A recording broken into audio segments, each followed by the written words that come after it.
जय माता दोस्तों। जो हमारा मानव शरीर होता है वो हमारे 7 चक्रों पे आधारित होता है।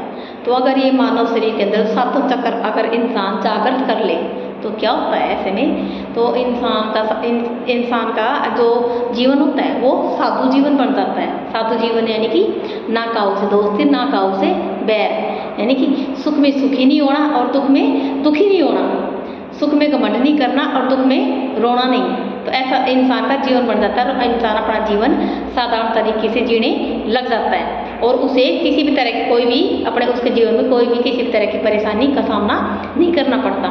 तो इसी क्रम के अंदर जैसे जो हमारे 7 चक्र होते हैं उसमें सबसे पहला चक्र आता है हमारा मूलाधार, जिसे कि हम रूट चक्र भी कहते हैं।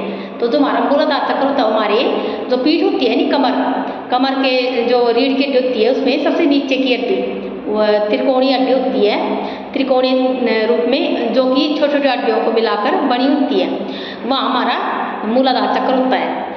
उस हड्डी को हम मूलाधार चक्र कहते हैं, रूट चक्र कहते हैं उस हड्डी को, जो हमारी रीढ़ की हड्डी में सबसे नीचे की हड्डी होती है तो जो इसको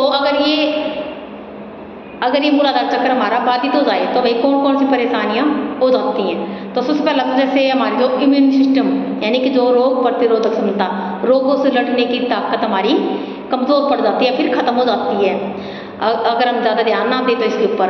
और दूसरा जैसे कि हमारे कमर में दर्द हमेशा 24 घंटे हमेशा कमर में दर्द बना रहता है, जो कि दवाई उसमें ठीक होने का नाम नहीं लेता।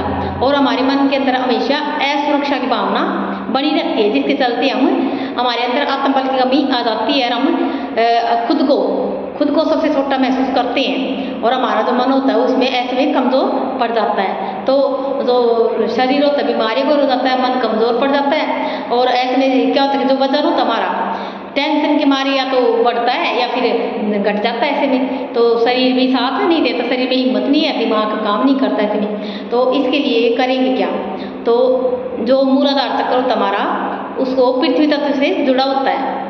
मूलाधार चक्र होता है वो उसका जो तत्व होता है पृथ्वी तत्व होता है। तो ऐसे में अगर आपको धन से संबंधित परेशानी चल रही है आपके जीवन में, यानी कि आप मेहनत करके ला रहे हैं, खूब कमा रहे हैं, फिर भी आपके धन में बरकत नहीं हो रही हो, धन का आपको हमेशा नुकसान होता रहता है, हमेशा कर्ज की स्थिति हमेशा बनी रहती है, तो समझो कि आपका जो मूलाधार चक्र वो आपका बाधित हो रहा है और कमर का दर्द हमेशा बढ़ा रहता है। साथ ही आपकी रोग प्रतिरोधक क्षमता जो होती है तो आपकी कमज़ोर हो जाती है, जिसके चलते आप हमेशा रोगों से घिरे रहते हैं और जो आपका शरीर का वजन होता है तो हमेशा घटता है फिर बढ़ता रहता है। तो ऐसे में आप मूलाधार चक्र को जागृत करने के लिए करेंगे क्या, तो पृथ्वी तत्व का होने के कारण आप अगर पृथ्वी पर रोजाना विशेषकर घास के ऊपर अगर नंगे पैर चलते हैं, चहलकदमी करते हैं, न ज़्यादा तेज दौड़ना न ज़्यादा धीरे धीरे चलना, चहलकदमी घास के ऊपर लगातार करते हैं पहली बात तो।